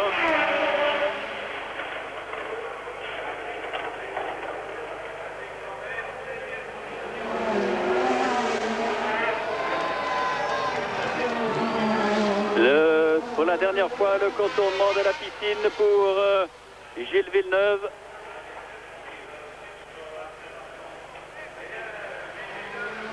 Qui, cette saison, avait terminé au 4e rang en Belgique il y a 15 jours. Et voilà l'arrivée triomphale de Gilles Villeneuve, vainqueur du Grand Prix de Monaco, vainqueur de ce fantastique Grand Prix de Monaco. Ainsi, 2 ans après Scheckter, à nouveau une Ferrari au premier rang de ce Grand Prix automobile de Monaco, qui a débuté avec 1 heure de retard, mais cela valait la peine d'attendre. Nous avons assisté à une course absolument superbe. Voici Alan Jones avec une voiture bien malade qui va franchir la ligne d'arrivée en 2e position. Et Didier Pironi. Et j'attends maintenant Marc Sourer.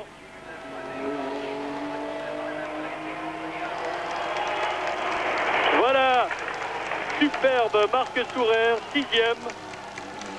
On va donc récapituler car je crois que tout le monde a franchi la ligne d'arrivée. Voici Gilles Villeneuve salué comme il se doit. C'est un peu le chouchou du public, Gilles Villeneuve. C'est vrai que c'est lui qui donne le plus de plaisir aux spectateurs, qui leur offre le plus grand spectacle de virtuosité.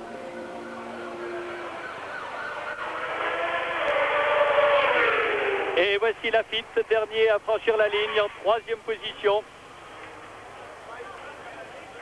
Eh bien, sans doute une très très grande satisfaction pour Gilles Villeneuve, et vraiment une satisfaction